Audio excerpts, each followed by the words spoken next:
Okay guys, welcome back. We're going to continue on with our last Blitzkrieg activation here. A couple quick things to note. It was pointed out by a viewer, and I'm glad he caught this, that when for 1-3, the 2nd Panzer here attacked Task Force Booth, in the dice roll modifier, I had listed him as having a, during that shock attack, as a dual unit. He is not a dual unit. A dual unit consists of a unit with a armor value and an assault arrow, one of these here, which he does not have. So he would have not gotten that +1. And actually, well, I guess it wouldn't have made a difference. He was still supported because 2nd Panzer does have support. So I guess in that regards it all worked out. And Booth is still gone. So we're going to close that out, close out the pieces. We're going to go for 2nd Panzer's second activation. We can go ahead and remove this objective marker here. We don't need it anymore. We've already rolled for fatigue.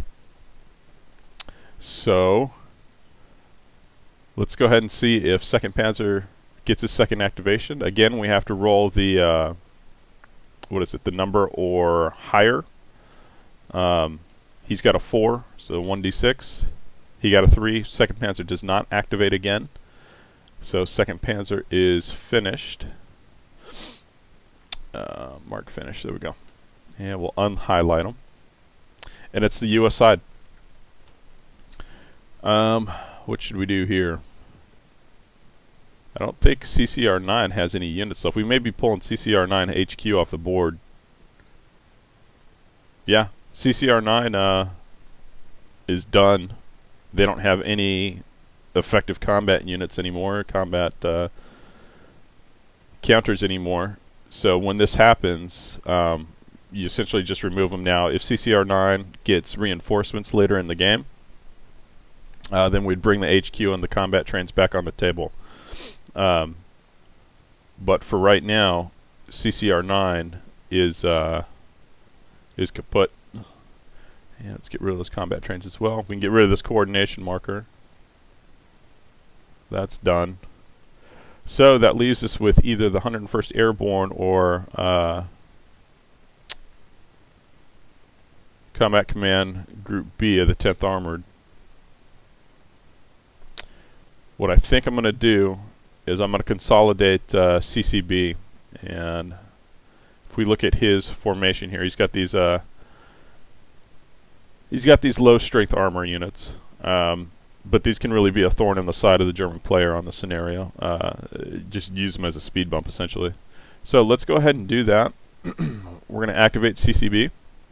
We're going to flip him, and let's roll for his snafu.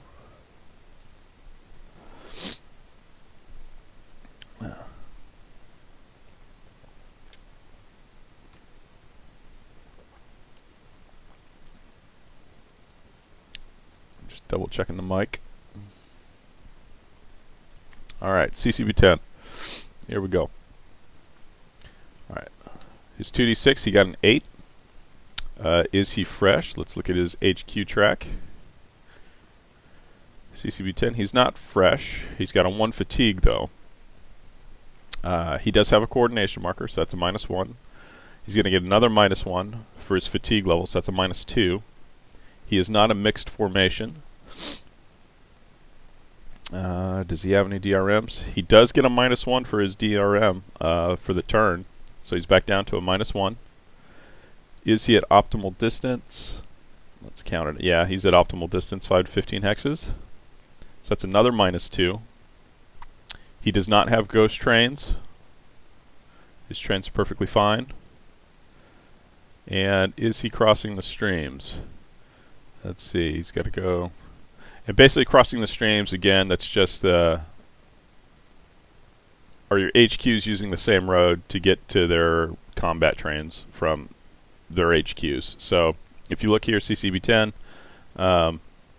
in this hex here in Bizroy, let's just go ahead and remove all the hexes.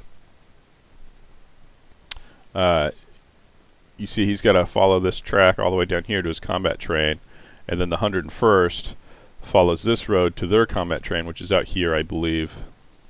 Yeah. So they do share some of the same hexes, you know, right in here along the junction of roads, you know, where they meet in Bastogne. So it is crossing the streams. So what do we say there? 8 minus 1, 7, 6 for the fatigue, plus 1 for the game specific. So he's back up to 7. He's back up to 8 for optimal distance, but he's crossing the streams, so it's a 7, which is it's a full pass for his activation. So he gets to place 2 objective markers. Trying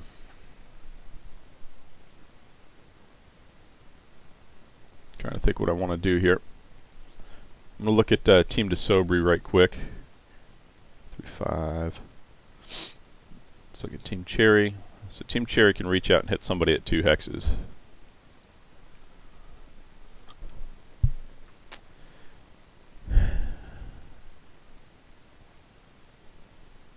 Now with objective markers, you do have to place them on an enemy unit. And I can place 2. What is in here? There's a lot of stuff in there. So are these guys in cover? Yeah, they are. This unit here is not.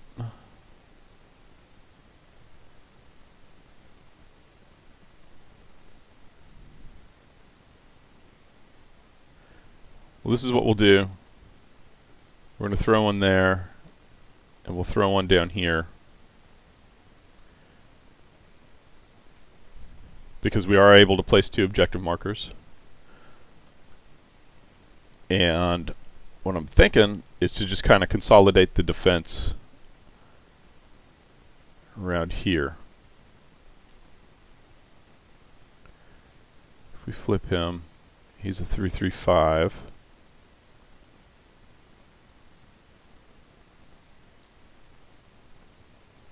He's a 5. Where could he go? This road. So these white roads here are primary roads. Let me just double check.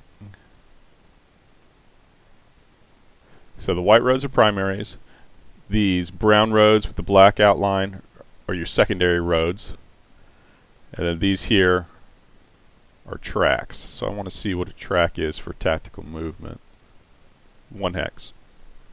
Excuse me. So he can move 5. So that would be 1/2, 1.5, 2.5, 3.5, 4.5, 5. I could get him to 4.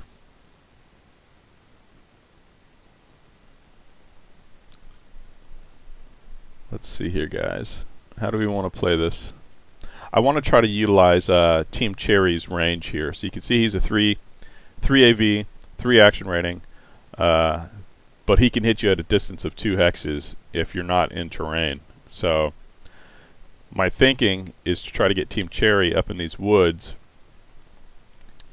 That way when you know, 2nd Panzer tries to come through here, he can take shots at him and be at range to where he's not going to get shot back. Now 1-3 of the 2nd Panzer here can shoot out to 3 hexes, and that's a pretty tough unit. That's a 5-4 unit. So I'm just kind of trying to weigh the pros and cons here. And even this unit here, 2-3, yeah, see, he's a 4-4.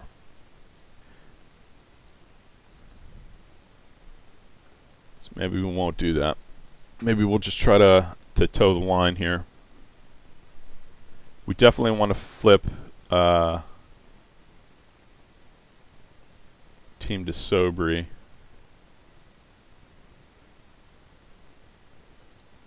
Into his more potent side.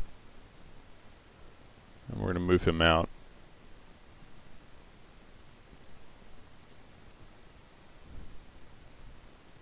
We'll put him here.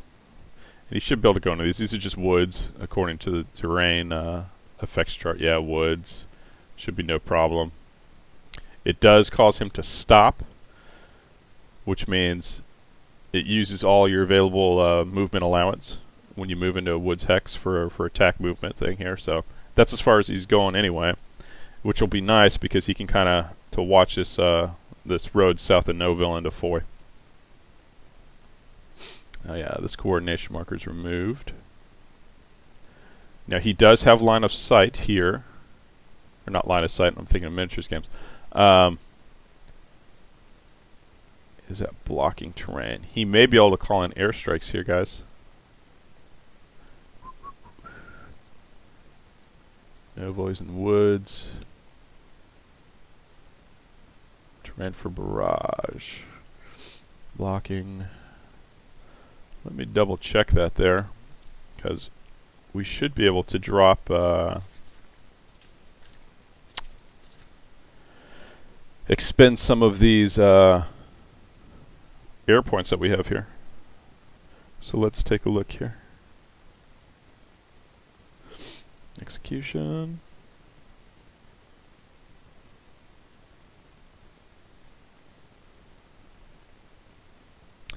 5 hexes away. Let's see here. 3, 4, 5. He has 5 hexes. He's within use.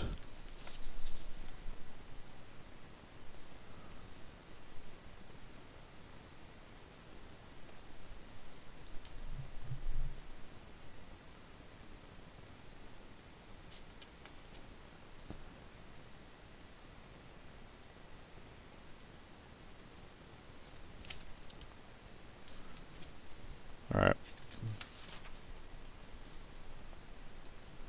Spotting. Here we go. Ardennes air barrages can be made against hexes that are spotted. They're within 4 hexes of an activated formations unit. Yes, he's within 4 hexes. He's actually 2. The line from the spotter to the target must be one that would currently allow an engagement zone. Terrain and weather effects this normally. Yes. We meet that criteria. A unit that acts as a spotter for a barrage, not in the attack sequence, must execute a stop. That's fine. The target must be in the activated HQ's command radius. The command radius for CCB-10 is 5.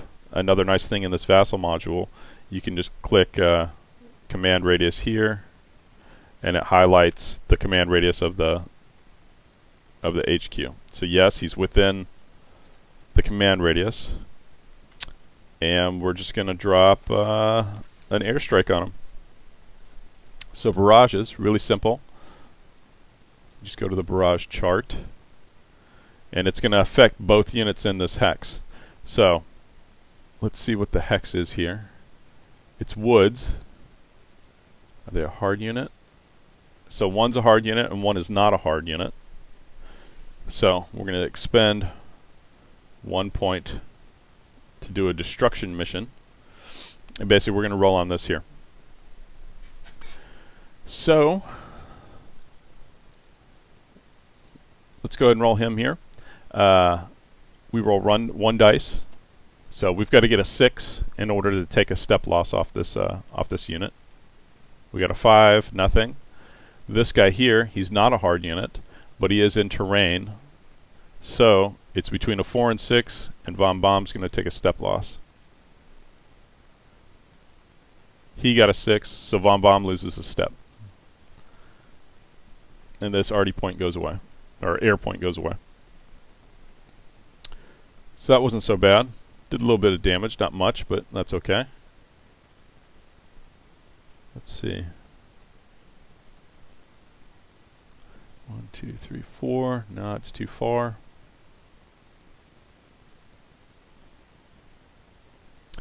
Now I'm wondering if we position Team Cherry here, he could take shots on this road if Panzer Lehr or the 26 Volks Grenadier come off that main road. If he does that, though, it's going to leave this trail here, this track, open.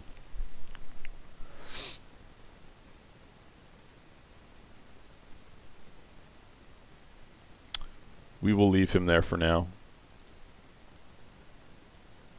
And same thing with Team O'Hara. Alright. So We did place objectives. That's all we're going to do for CCB-10 for that first activation. So again, we're just going through our activation checklist here. So we've done all that. Combats barrages, remove steps for isolation. Nobody's isolated. Roll for fatigue. Let's see. We didn't do. We didn't use a combat table. We didn't do any engagements. All we did was place some objective markers. So on a D6 roll of 1, we would increase our fatigue. We rolled a 3, so no fatigue increase. We're going to remove these objective markers again. We're going to flip CCB-10 to his done side, and we're going to see if we can activate him again for his second activation.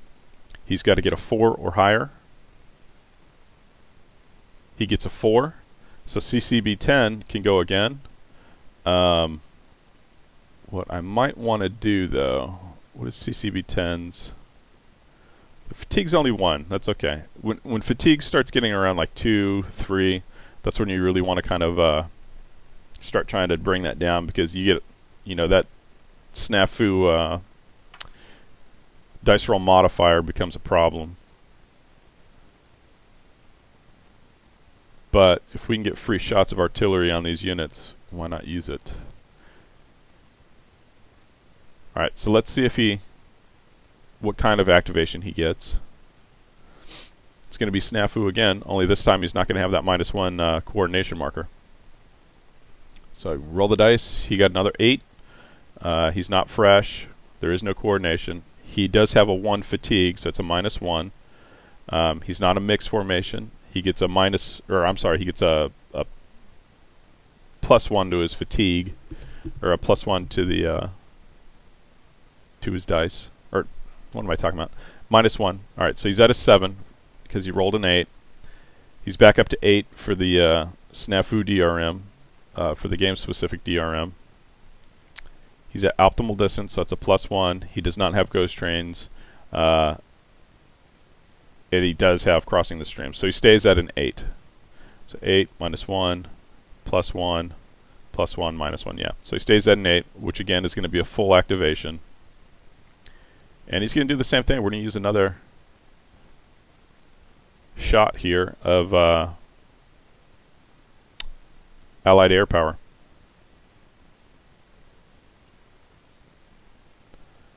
Alright, so we need a 6 to damage. If we get a 6, that's good results. So we take a step off of a 2-3 Panzer, and here we need a 4 to 6, another 6. Oh, the dice are hot tonight, or this morning. Alright, so we're just slowly whittling those units down. I didn't bother placing a objective marker. I guess I could have, but it's going to be the same, for this turn like it was, or for this activation like it was last activation. So again, we're going to go through the process. That's all they're going to do. Excuse me. We'll go through fatigue increase. We did place objective markers. We got a 5. No increase in fatigue. And we're going to delete those. So we've got 3 air points left here for the Americans. We're going to mark him as finished and unhighlight him. And that takes care of CCB 10th Armored. So they're all D'd up. They're moved to their defensible, or to their deployed side. They're all 3-3 units. And it's back to the Germans. So we'll go ahead and activate, let's activate Panzer Lehr. So we can get rid of this. We don't need that. I'm just doing a little cleanup here.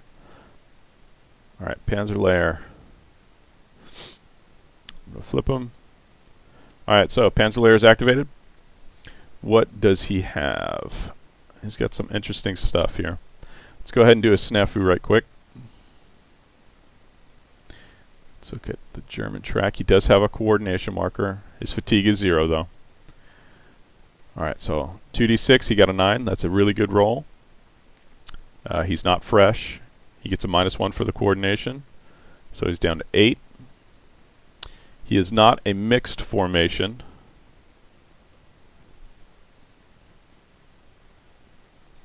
He does not get a game-specific DRM. He is at optimal distance to his combat trains. His combat trains are all the way up here. So that's a +1. What was his? Alright, so he's at a 10. He does have ghost trains, so he's down to a 9. And he is crossing the streams, so he's back down to an 8. But he does get a full-on activation. That's 2 objective markers. And we're going to place these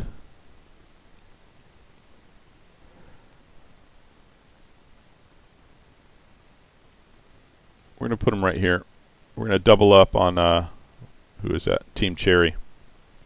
Now, objective markers do have a radius of 2 hexes, so anything within 2 hexes I can attack. And let's go ahead and see what we can do. We can remove his coordination marker. Alright. Now, the Germans, for this particular scenario, are all running on half movement allowance for trucks.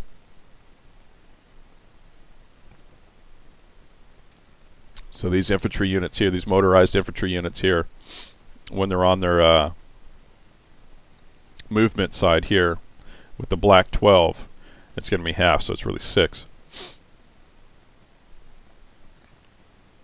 We need to get Team Cherry out of the way. Oh, they don't have any heavy hitters. They've got this guy. He only has 2 steps though.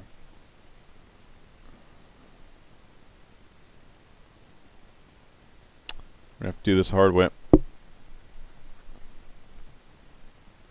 Alright, we're going to take Kampfgruppe von Folau. Probably butchering that name, but that's okay. Move him to his really nasty side here. And where's the road network? Then I'm going to bring him down through here and attack Team O'Hare out of Braz. So, if we look here, those are what? Tracks. So, it's going to cost us 1 movement point in that. So, 1, 2, 3. Now we're on a secondary road, which is half movement. 4.5. He is entering an engagement zone, a real AV EZOC here. So that's an armor valued engagement zone. So he's got to take his first stopping engagement. Is mandatory. Let's just want to scoot this over here so we can see. So engagement. He's a 4 + 5, which equals 9. He's a 3 to 3 is a 6. That's a difference of 3. It is a double objective zone, so he's going to get a +1. So that's up to 10. So a 10 to a 6 is going to be a difference of 4. So that's a +4 on the dice roll, which is huge. So he rolls a 2, which gives him a 6, which is a both loss. Probably the worst possible roll that he could have rolled. That's essentially in Vassal. That's 2d6. That's a snake eyes. That's 2 1s. So they both lose a step. Team O'Hare stands fast. Now I can take another engagement shot at him, which I think I'm going to do because honestly the odds should be in this comp group's favor. So again, it's going to be a +4. Same thing. So 4 + 4 is 8, which again is going to just barely miss that target loss and retreat. So they both sit there in the woods of Belgium, battling it out, and they both take another step loss. Wow. That did not work out as planned. Usually in games past, he's usually able just to blow right through Team O'Hare and push him back.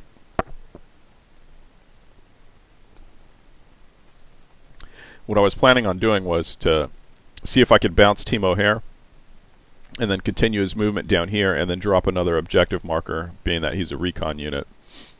That way we could maybe push the issue down here south of Bastogne, but you guys saw what happened. Team O'Hare pretty much stopped him flat in his tracks. Which means we're going to have to bring in the infantry. So if we flip them to their move side, their leg side, leg movement on a track is 1/2. So 1.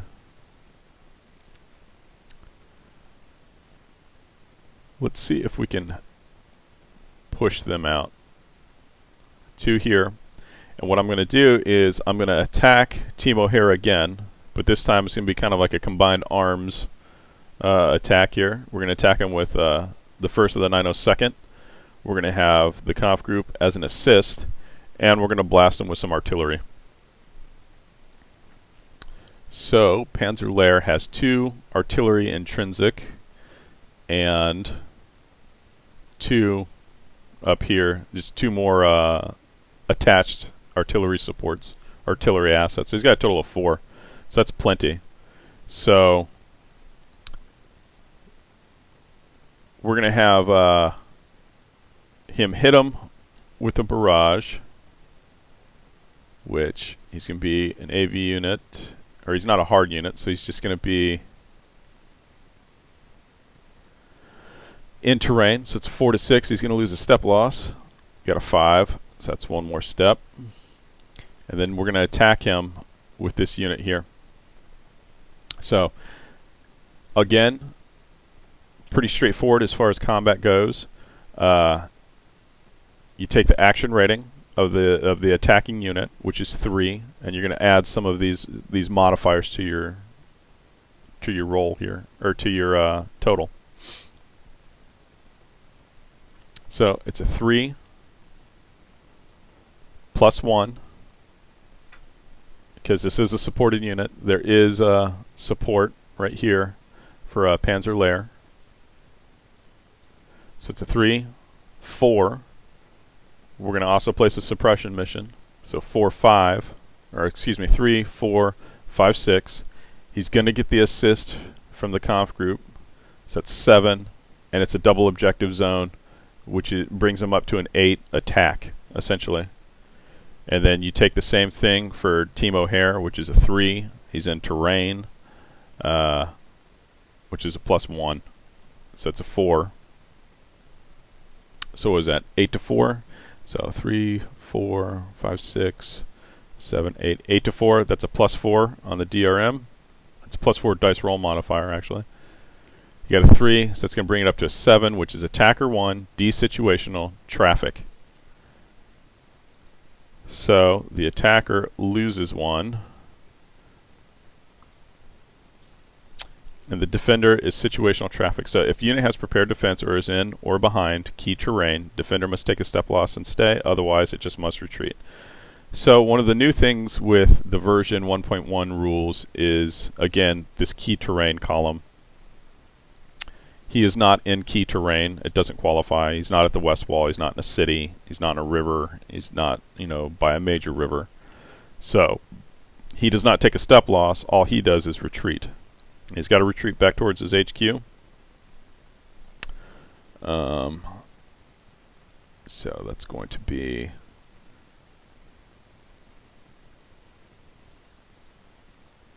And let me check something here. I believe with the new retreat rules, there's a situation not key terrain or prepared defense retreat 3 hexes, no flip. Okay. Alright. So 3 hexes, no flip. Where do we want to stick him, though? That's the question. 1, 2...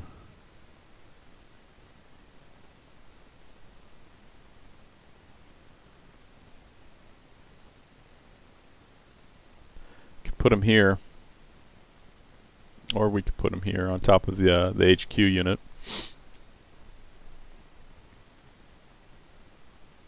We'll do that. 1, 2, 3. All right. So Team O'Hare is retreated back towards his HQ.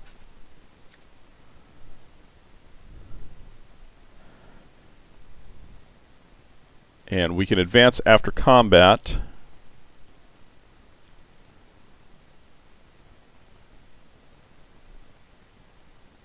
Since he retreated.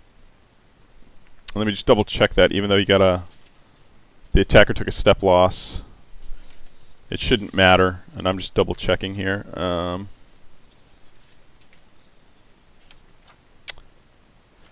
Yeah, if an attack causes a defender to retreat or destroy, the attacker must move a unit into the defender's hex, and it has to be the attacking unit.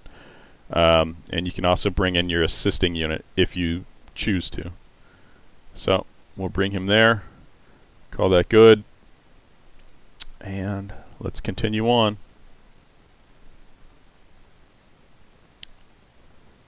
He's a 4-4. 1, 2. Wait a minute. That was half. Was it half? I always forget. Half. I want to attack Team Cherry. Alright. 1.5. Oh, we've got to attack. Now, here's an interesting thing here. So this 158th Engineer Unit, they do not project. These are called static units. They don't project any zones of control. So you don't have to do any stoppings in them, stopping engagements. If they're forced to retreat, you just remove them from the board because they don't have a movement factor at all. So I wonder if we can get down here.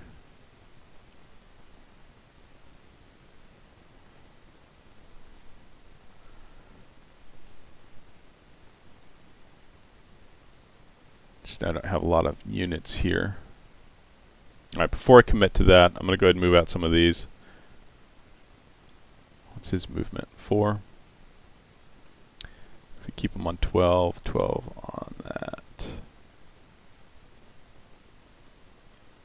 So he really has 6 because the scenario dictates, well, for this first turn anyway, because it's muddy, it halves truck movement. Alright, so if he has 6, that's 1, 2, 3. Secondary road is a half. Alright. So that was 3 movement points here. 4, 5, and a half. We'll leave them there. The 130th Jagdpanzers. What do they want to do? Terrain. Track is 1. 1, 2, 3, 4. Now he's on a secondary road, which is going to be a half.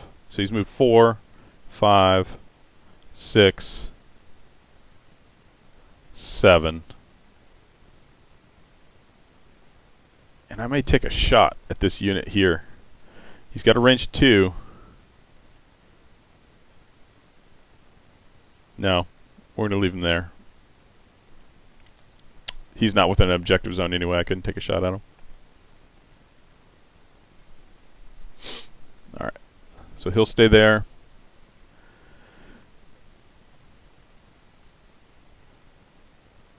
You know, I'm just going to come up. I'm going to bump this engineer unit here. So 1, 2.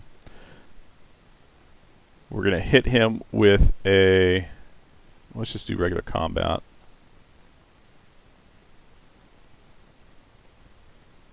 Alright, so he's at a 4. He is supported, which is 5. We're going to use another piece of artillery. 6, 7. He has no assist. He is in a double objective zone, which is going to be an 8 to a 2. And these static units don't get any benefits of things like prepared defenses or anything like that. Let's just...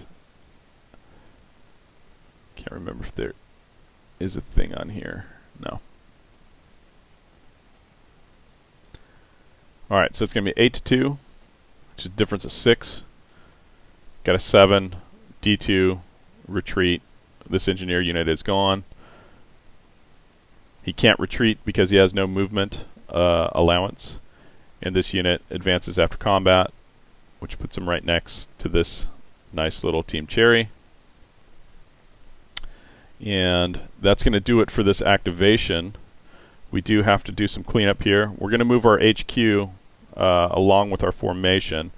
We're going to move him down to Bra. Now, the HQ's movement is 12, so 12 hexes. I know that's well within 12 hexes. Actually, I guess we should do it correctly here. So if it's at half, I guess it'd be 6. So 1, 2, 3, 4. Yeah, it's still within it. And then we're also going to move our combat trains. Now, normally we would flip our combat trains to its good side and get it off its go side so we lose that DRM modifier. But we want to move it up. And these you just pick up and drop wherever you want them as long as they're on a road. So we're going to drop these combat trains. We'll drop them right here for now. How many hexes away is that? 1, 2, 3, 4, 5, 6, 7, 8. Yeah, that's fine. And then we roll for fatigue. We got a 3, so we did use a regular attack.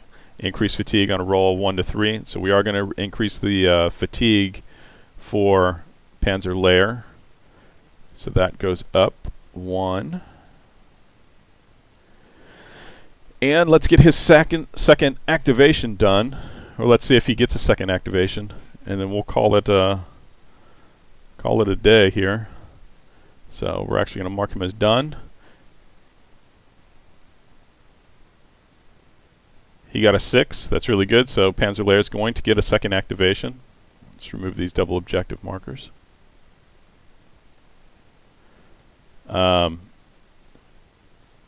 He's got to roll a snafu. Okay.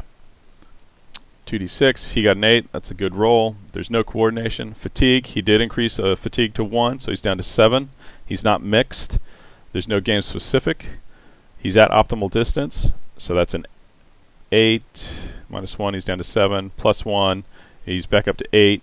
He does have ghost trains, which is going to be another -1 and another -1 for crossing the streams. So in total, he's got what, -2? So that's going to bring him down to 6, which is only a partial activation, which is fine. We can deal with that. So we can place a objective marker, and I'm going to place it here. And the reasoning I'm placing it here is because, again, objective markers create kind of like a 2-hex bubble. So all these units within 2 hexes of it, I can attack, potentially. So it's going to enable me to attack Team Cherry. It's going to enable me to put pressure on these units down here. Now the question is how do we want to attack?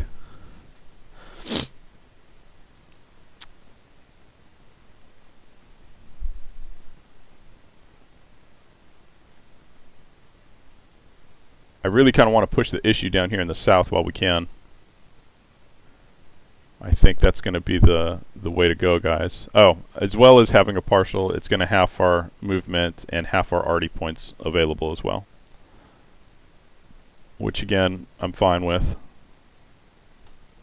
Now, 101st does have support, if I remember correctly. Yeah, they've got these tank destroyers.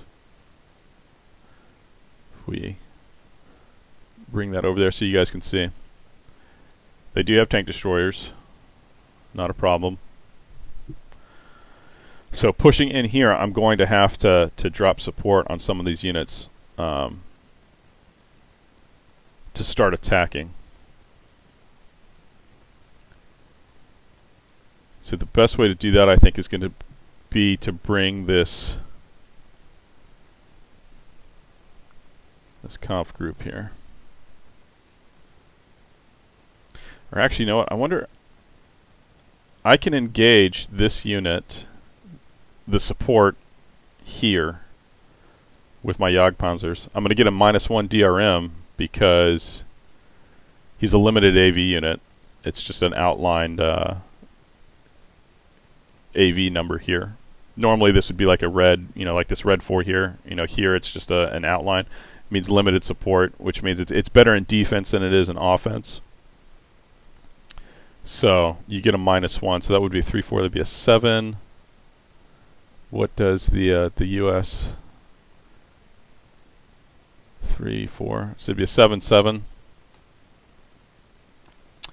So we could potentially break even. It'd be a support involved roll. We really just want to drop that. We want to drop the support. So let's go ahead and do that first. We're going to try that. So 7 to 7. And what we're doing, let me pull that support marker off because I don't think I've shown you guys this yet. So this support, this unit here, the 705th Tank Destroyers, is assigned to the 101st Airborne, and he's located here. Well, the CHID is located here. What that means is because this is a support unit, basically all these tank destroyers are considered dispersed throughout all the different battalions and companies and whatnot within the greater 101st Division. So even though the CHID is located here on top of the HQ, every unit in the 101st benefits for being in support with the 705th. So we're going to try to drop the support here. That way we lose those engagement zones on both of these chits. That's the idea anyway. And we're going to do it with the 130th Jagdpanzers from Panzer Lehr. So just like a normal engagement, and this is going to be at range. So you see here the 705th has a support value of 3 and a range of 3. And we here with the 130th Jagdpanzers have an AV rating of 3 and a range of 2. So everybody's well within range of everybody. And let's go ahead and do that here. So 3 plus 4 is 7. He's going to get a -1 because he's a limited AV unit. So he's down to 6. And he's going to be a 3 plus 4, which is 7. So he's at there's a +1 or a -1 dice roll modifier. It's 2d6, you got a 5, which is a 4, which is a fire loss, or I'm sorry, it's going to be down here because it's the support involved, where we are using a support here. What do we get? A 5, so it's going to be a 4, which is a no result, which is fine. We're going to engage him again with our second firing event. We've got to roll higher than a 5. We've got to roll high. An 8 -1, which is a 7, which is a target drop. So what that means is, oops. What this means is right now, this unit here that we are firing at, we've basically engaged the vehicles, you know, from the 705th Tank Destroyer Battalion here that were attached to the 327 Glider Battalion, and force them to lose their support temporarily. So that's good. We still have the problem here. He still has support, just this battalion here doesn't have support. And we're going to go ahead and put that, before we lose it, back here. So what we can do, alright, we're going to move up some of our more potent units here for Panzer Lehr.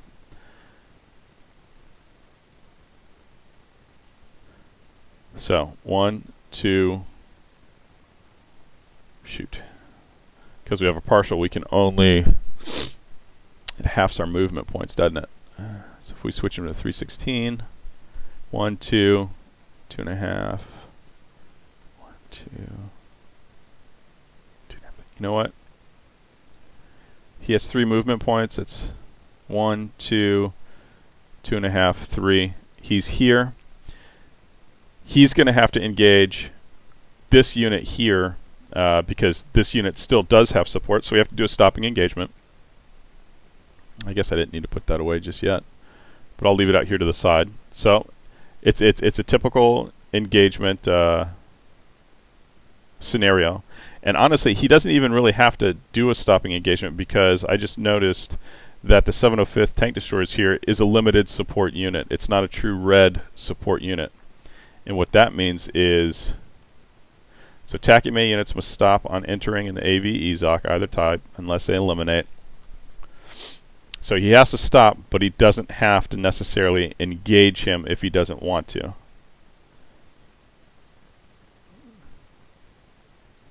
Yeah, so only real AV and EZOCs require a stopping engagement. Support AV EZOCs, man, that's a mouthful, do not.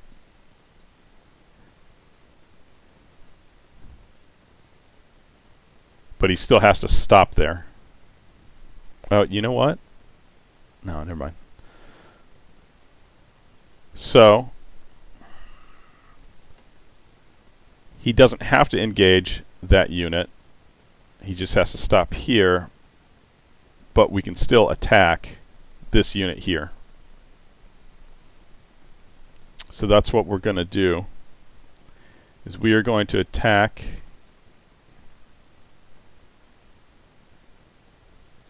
him. We will want to pull up some infantry to see if we can get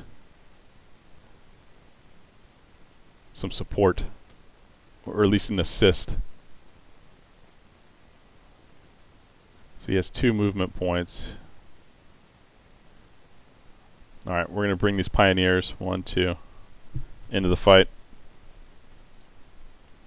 Alright. Pioneers are going to drop a destruction mission barrage. I believe these guys are out in the open. Yeah, they are. So 3 to 6, it's going to take a point off of there. He gets a 2. Worst roll possible. And then we're going to attack with the conf group here. So if we look at our combat table, his action rating is 5. He's a dual unit because he has an action rating and he has an assault arrow. So that's a 5 plus 1 is 6. We are going to drop a suppression mission. We've got plenty of artillery to do it. So 7, 8. He's getting an assist is 9. It is not a double objective zone. So it's a 9 to a 4. 9 to 4, which is going to be a +5 on the dice roll. 6 plus 5 is 11. Defender loses a step. And the defender does have to retreat. Alright. And just looking over the new retreat rules.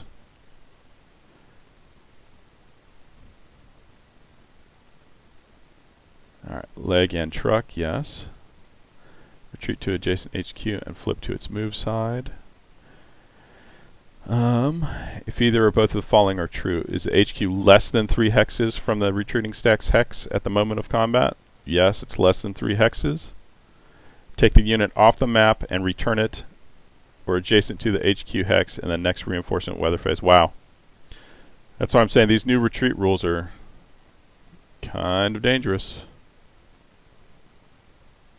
Alright, so we removed his step and we're going to take him off the board for now.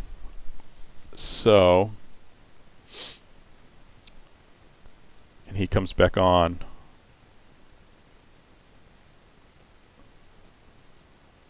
Delete that. He's going to come back on next turn.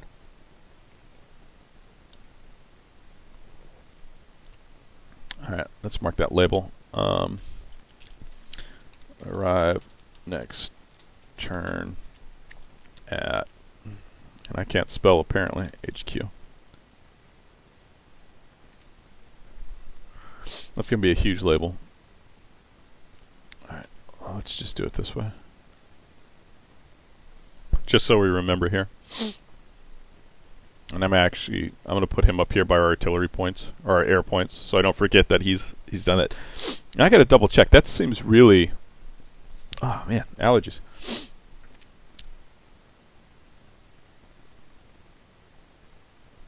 That seems really, really painful. So,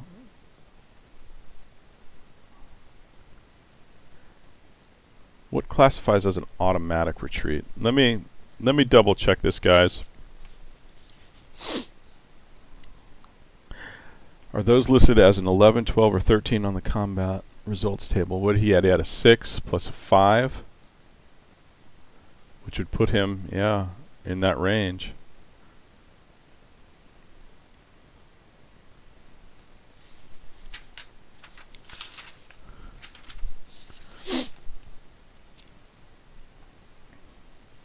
Yeah, automatic and leg. They are a leg unit.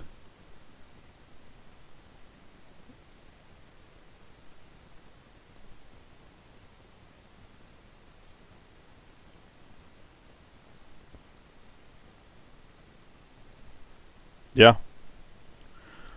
Wow. All right. Well, the second of the 327th Battalion there, well, they got their noses punched, that's for sure. So we'll see them again next turn. And we're going to advance after combat. Drop them off right there.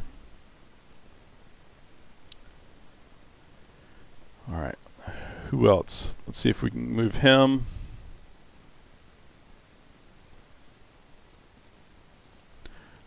So he has 2 movement points.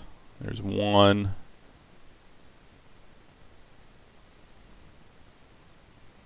2. He has to stop. He's going to drop some artillery, a destruction mission on that. Is he in the open? Nope. That's a 4. That should be a hit. All of the barrage 3 to 6. Yep.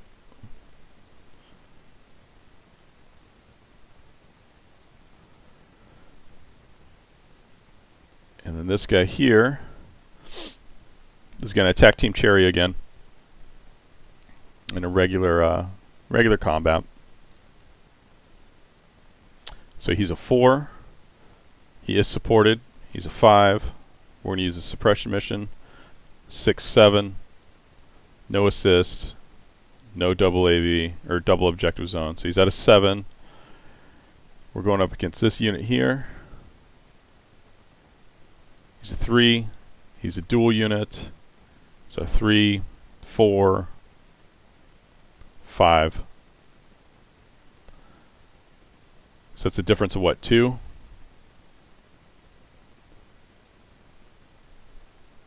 Got a 9. Plus 2 is 11. D1, retreat. Alright. It's going to be this. Oh, he's not attack movement here. He loses a step. Now, he's not going to get removed off the board, even though it was this automatic retreat result, this, you know, between the 11 and 13 plus range, because he's not a leg unit. He's not a leg or truck unit. So he just needs to retreat 3 hexes. So 1, 2, 3 is where we'll drop him. He can move forward.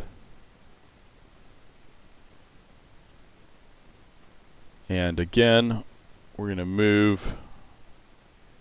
His command radius is fairly big. Alright, we'll leave him there. We'll remove that objective marker. And we're going to roll for his fatigue for Panzer Lehr. So 1d6, 4.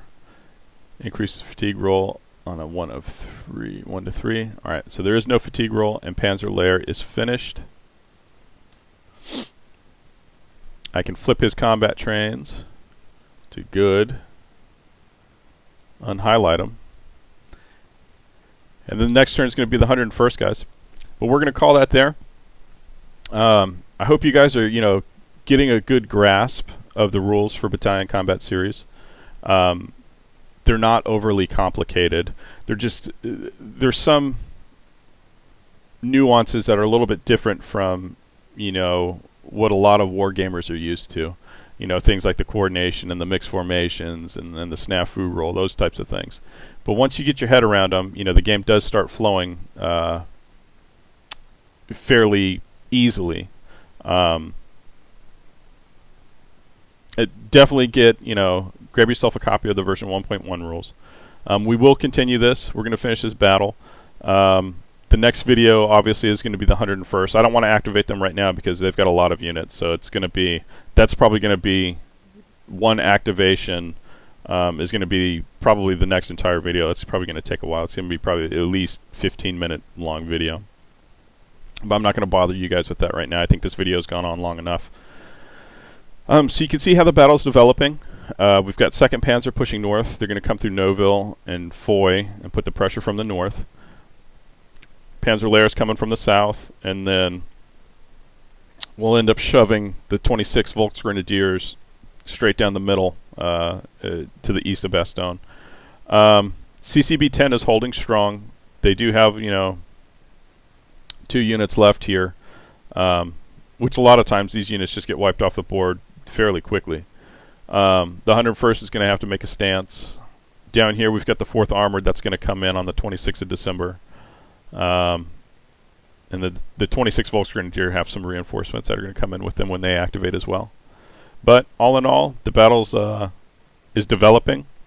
One thing I haven't talked about is the victory conditions. Let me zoom out here for a little bit. The victory conditions for this scenario. For the US player, it's basically hold Bastogne, hold this, if we remove the thing. You can see how Bastogne proper has a star and the German cross. That denotes that it's a victory hex. For the Americans to win this scenario, they just need to hold that hex. No German units in that hex.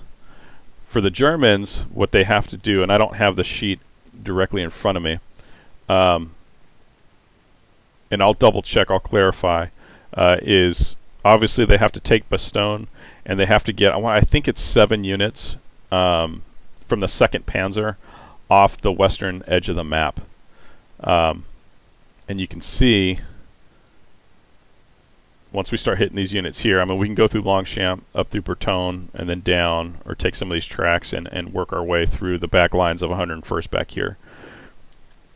The question for the Axis player, for the German player, goes, okay, well, how many units, because on the next turn, yeah, I'm sure I can blow units straight through there, but then that's going to not be good for Panzer Lehr or 26 Volksgrenadier because they're not going to have any support from 2nd Panzer. So it's kind of a risk reward. How many units do I shoot off the map, and how many units do I commit to the siege of Bastogne? But we'll address those issues as the battle develops. And with CCB 10th Armored being pushed further north, that puts them in a good position to really kind of hinder 2nd Panzer in the coming turns. But again, we'll see how that goes. But anyway, guys, thanks for watching. I hope you guys like these videos. It seems to be getting a lot of views and a lot of comments, and you guys are sending me messages saying that you're enjoying somebody explaining the Battalion Combat Series. I am no means an expert on the rules, so I haven't really played this game since last fall. I think it was the last time that I pulled it off the shelf and actually played it at the table. So there are some things that I'm sure I'm gonna flub or mess up, now and again. And if you guys, see something that I'm doing wrong, definitely let me know down in the comments, and I'll correct it in the follow-on video, or I'll address it. So definitely let me know. With the new rules, the version 1.1, there are some differences from the stock 1.0 rules. Things like the new retreat rules, like having this unit here being completely removed off the board and not being able to come on, until the next turn. That's 4 steps. That's an entire battalion. That's a good unit. That's just gone, for an entire turn. Especially since 101st Airborne didn't activate that turn yet, so they lose out, on a whole activation, or a whole turn rather. That battalion, which sucks, but that's how it goes. So. All right, guys, make sure you hit that subscribe button. Make sure you hit the like button. Tell your friends. Tell your buddies. And then we will continue the fight and the siege for Bastogne at a later time. I'm going to try to maybe do it tonight. I've got some other stuff I got to do. I got to get another command video up. I know people have been asking me to do the 2nd episode of the Black Tiger series for the Command Modern Air Naval Operations. So I think I'm going to do that tonight. I know you command fans have been waiting long enough. So, yeah, I'll probably pull that out tonight and play some of that. But with that being said, guys, have a good Saturday, and I hope you enjoyed the video. Bye.